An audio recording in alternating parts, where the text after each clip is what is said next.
Hello and welcome along to another episode of this FM19 story, part of the furniture with me, Daniel. It's season 13, episode 8, and today we play our final game of the season against Burnley. They've got nothing to play for, and neither have we, as it turns out. We're going to be talking about the newly crowned champions Manchester City and having a bit of a moan about them, as they've cost us our dream for next year after talking about Europe in the last episode. What's happened since is a little bit bemusing. Manchester City played in the FA Cup semi-final, and we're going to be moaning about this all day, I can assure you of that. They played in a semi-final against Bournemouth of all teams, and they lost 2-1 against the mid-table opposition, which stopped their chances at a domestic double, and also meant that 7th place won't get Europe next year, as Bournemouth now play Tottenham in the FA Cup final, 8th v 11th in the Premier League, so either one of those will get into Europe at the expense of 7th place Torquay. So the only things we can pin our hopes on now is either financial fair play or the fair play award itself. We've got a really good disciplinary record, so hopefully that'll bode well for us. But England as a whole generally doesn't get that place, so it might be more difficult for us. But either way, it's been a really good season, although it's going to finish in disappointment.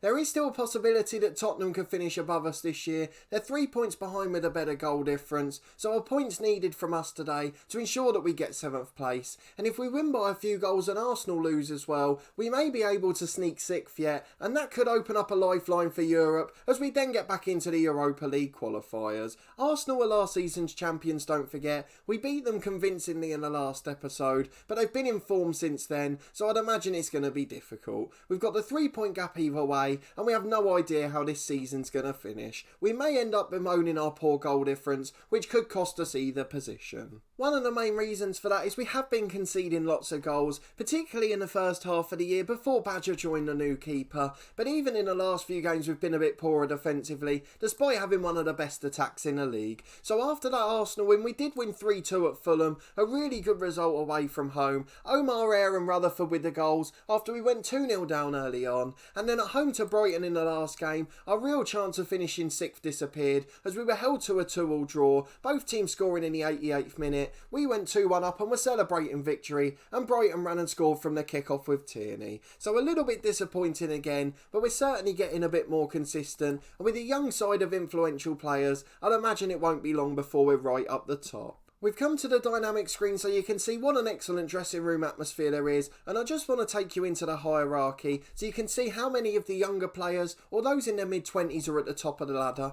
You've got the likes of Rutherford and Kozol up there. Hayes is obviously the club captain, and in the highly influential players there's loads of early 20s, all of whom are looking to make an impact at the club. The 4 in the influential category are all first 11 players, and they're going to be key to us in the future as we look to move into Europe and compete at the top of English football. But let's go and get into this final game of the season. We just want to see if we can finish on a high. Hopefully Arsenal will have a shocker at home to Southampton, but I wouldn't bank on it at this stage of the year. Bournemouth are playing Tottenham in a dress rehearsal for the FA Cup final, and we just want to get through it so we can look at our end of year review. There's plenty of players we want to go and praise. Subasic, the former Croatia keeper's in charge for Burnley. We're the heavy favourites for this one, although we've only won one of the previous 9 meetings. Let's go and have a look at our lineup though. We've got pretty much the usual lineup today. The only one we wanted to give a chance on the bench was Probert, but he isn't available due to international duty, with England playing in an under-20 tournament. So we've got Badger in goal, Quirk and Lonergan in the fullbacks, with Recchio and Bedger in the middle. They seem to be our preferred partnership now, though we would like to improve again in the summer. We've got Bacanez in a deep-lying playmaker position, with Omar and Lappin in central midfield, and then Ayre and Kozol on the wings, with Rutherford up front, who's looking to go past 20 league goals, the milestone he reached in the last game. So a very solid and settled lineup, plenty of game changers on the bench. We've got Leclerc, who was a first team player previously, Cisse, Vladimir and Hayes all fall into that category too.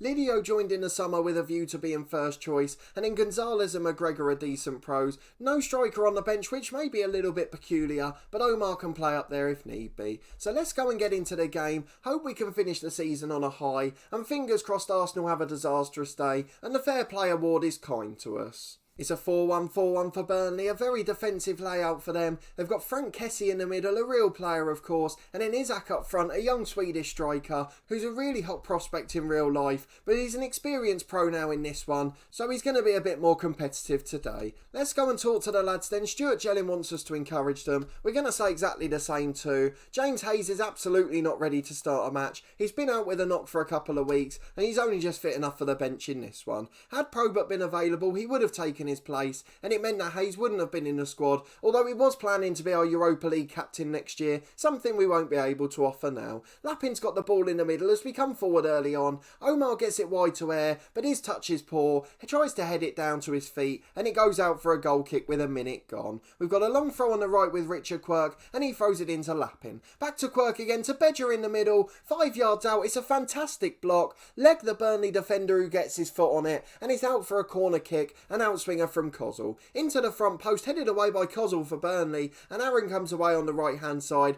That Kozul combination will get confusing. Badger makes a brilliant save from Hiyashi. It's out for a Burnley corner this time, the first shot they've had in this match, and apparently it's not one on target. They've had a clear-cut chance and no shots on target, despite the fact that was a brilliant save. It must have been going wide of the post. It certainly wasn't a clear-cut chance though, so I'm a little bit confused as to that. It's led to Stefaniak, out wide to Kessie. Kessie's got a man on the left-hand side if he can find them, but he's just keeping possession for now. Into Isak and wide to Aaron. Really putting pressure on us now, Burnley, although it has deflected out for a Torquay throw. 5 minutes gone, it's been an average start. Arsenal already in the lead, so we're certainly not going to be getting the top 6. Into 1 minute of stoppage time in the first half. We've not seen a highlight since the first 5 minutes. Unfortunately, Arsenal have doubled and trebled their lead since, although Southampton have got one back before half time. Mason Mount, the Chelsea youngster in real life, he's got a goal to put Southampton back in it. Bournemouth lead Tottenham, so a top 7 place is pretty much assured, as long as we don't lose this one and Tottenham come back to win. We are in a position where 7th could be enough, but it is going to rely on a fair play award, and I think that's incredibly unlikely, so we have to accept it's game over for Europe.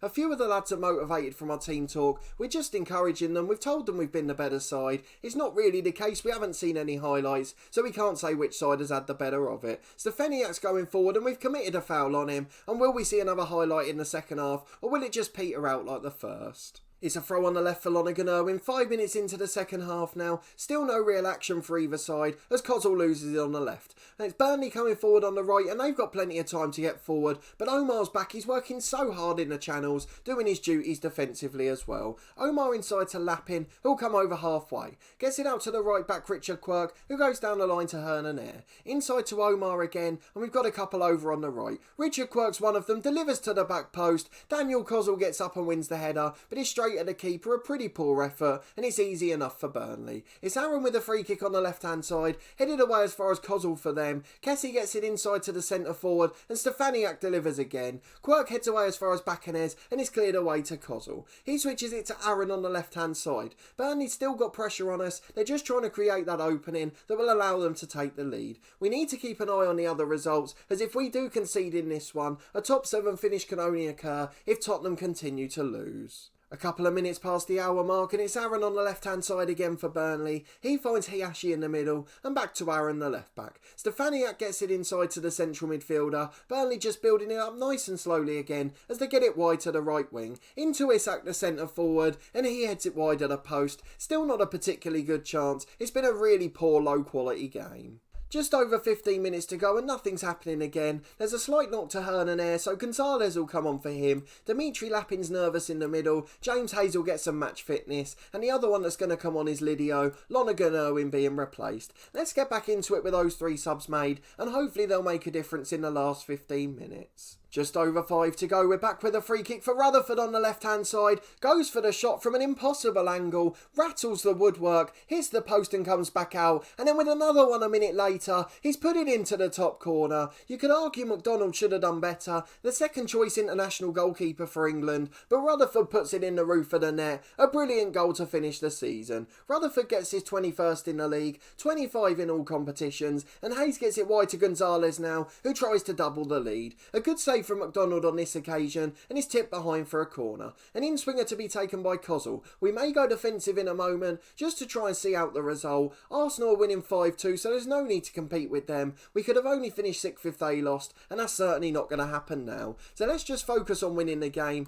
We'll drop to a balanced mentality, time waste all the time, reduce the tempo a little, and in transition we'll hold our shape and slow the pace down when the keeper's got it. There's no need for us to get forward in any urgent manner now. We've just got to keep possession, and if we do that, Burnley can't score. Into stoppage time, how much will there be? Hopefully not more than a couple of minutes. There's 4 to go and we're only 30 seconds into it as Lidio has a throw on the left. He finds Kozul, who comes over halfway, tries to put Rutherford in, but it's a really poor ball and it's blocked away. Stefaniak on the left, but Quirk wins the header. It's fallen for Greenwood. What a goal that is. Mason Greenwood, a player we know well from our other series, the head coach, scores an absolute rocket from miles out. A brilliant finish to the game for him, and we're going to go to a positive mentality now. We will change our team instructions back, but it probably won't make a difference for the last 2 minutes. We'll go to counter and distribute quickly, and we're going to increase the tempo again and stop the time wasting we started. There's the risk when you drop a bit deeper. Although you do have a better defensive shape, if they shoot from 30 or 35 yards, they're always going to have a bit more time, and if they hit it perfectly, it's going to go in. McDonald's got it in goal for Burnley. The full-time whistle goes. It's a 1-1 draw to finish the season. We do maintain 7th place. Mason Greenwood with a brilliant equaliser, a hero from Newcastle for us in our other series, but Lee Rutherford scored a brilliant goal himself, passing 20 league goals for the season. Tottenham nicked a 3-1 win in the end, a brilliant comeback for them, but they still finish a point behind us, though the gap from us to Arsenal has increased to 5 points. So a pretty decent season overall, but it doesn't look like we're going to qualify for Europe. The FA Cup finals between 8th and 11th, so there's no way that's going to happen. We'll pin our hopes on the Fair Play Award, and fingers crossed we'll get a slice of luck. But we will be preparing for the summer without the prospect of European football. It will reduce our budget slightly, and it does mean we'll be able to attract less quality players. Rutherford's on form, we'll go and praise him. High quality in front of goal, and he deserves all the praise in the world for this season, where he's been absolutely magnificent. We'll deal with the press conference off camera in a minute, but I want to go and have a look at the squad. Let's finish with the end of season review. We want to include our unavailable players, as Ray Probert's going to be listed in there. One of many who signed a new deal this year, £4,000 a week, and he signed on for another 3 seasons. A bit of really positive news for the club. Let's go and put them in selection info order though. We want to see who's made the most appearances. Lee Rutherford tops the chart with 44, 41 of those from the start. Hernan Air starts the same number of games, 1 less substitute appearance though. No one else in the 30s and quite a few in the 20s, as we've rotated a bit more than previous years. The likes of Badger replacing Maxwell halfway through the year has contributed to things like that, and the same with our 3 central midfielders rotating into 2 positions. We've had little bits of disappointment, such as injuries to Bacanez, the record signing who was the real wonder kid prospect this year, starting to fulfil his potential now, but we lost him for the first 3 months, and that was a little bit difficult to take. Omar's really come into his own the second half of the year. He's going to be an absolutely world-class pro. It's not going to be long before he's in the Brazil squad, and I hope he's still at Torquay when that happens. And then Cecinio Badger, who we signed halfway through the year, a brilliant signing he's been so far, an average rating for us of above 7 in all competitions, and conceding less than 1 league goal a game. The only other bit of sad news for this summer is it is likely to be goodbye to Richard Quirk, the youth intake prospect who left us for Southampton for £25 million, came back on loan this year, did a really good job for us, a rating above a 7, scored a brilliant goal against Arsenal and got a few assists as well. We can't get him back on loan next year as they want him in the first team, and we can't afford the 70 or 80 million they want. We're not going to pay that much for a fullback. So Talasise will probably get his chance again, although he is unhappy himself. He's only got 12 months left on his contract and he won't sign a new deal as it stands. So if we go to goals order, we know who's going to be at the top of that list. Lee Rutherford with 25 in all competitions, past 20 in the league as well. A sensational season from him, and he continues to perform well above his attributes. And although we didn't get anyone else to double figures, we had plenty of players who weren't far away from it. Kozul with 9 on the left wing, Air with 8 on the right, and then Lapin and Omar the central midfielders with 8 and 6 apiece. James Hayes contributed with 3 from his games as well, so central midfield has been a good area for us to score goals. And then in terms of assists, we've mentioned one of them already. Richard Quirk with 7 in all competitions, Daniel Kozzel with 7 as well, Hernan Air with 6, Lappin and Rutherford with 4 apiece, and Probert the youngster with 3. Something that really is a good sign moving forward, still got massive potential and still developing quite nicely. He's only 18 years of age, will be 19 at the start of next year, and he's made 35 appearances for the club in the league, including 13 this year in the Premier League. So there are plenty of good young players we want to give football to, but we really needed Europe to be able to do that, so we might have to loan a few more out next year, although not many clubs seem to want them, despite their high level of ability and their relatively low wages. So let me know who you think the star of the season's been. According to the average ratings of the players that's been playing regularly, Dimitri Lappin has been the superstar, closely followed by Rutherford and Beja, with Cecinio Badger, the new keeper, taking the limelight after January. Daniel Kozzel's just below the 7 himself, and then Quirk, Omar and Lonergan Irwin not far behind in the chasing pack. So there is plenty to think about in the summer. There's a few positions I'd like to improve. I still think we need one more centre half, as the youngsters haven't developed as well as we hoped. Leclerc's getting a little bit worse now, quite frequently a poor trainer, so he's someone we'll probably look to move on and replace with a high quality centre half. I don't mind spending half my budget on a player now. It's all about adding quality in key positions. We've got 3 young stars in central midfield, that area should be fine, and then possibly on the left or right wing we're a little bit short of backup options. Diogo Sousa potentially is class, as is Alvaro Gonzalez. Hernan Air's had a decent year, but his average rating's quite poor. For 8 goals and 6 assists, his rating's not too good at all. He's also not developed as much as we'd hoped. He's been here for 2 seasons now and he's starting to get worse if anything. Never reached that 3.5 stars of potential and never quite performed on the pitch. He does get a few crucial goals, but it's not enough for us at this stage. We'll have Michael Duncan going back to United as well. We really do need to focus on a striker.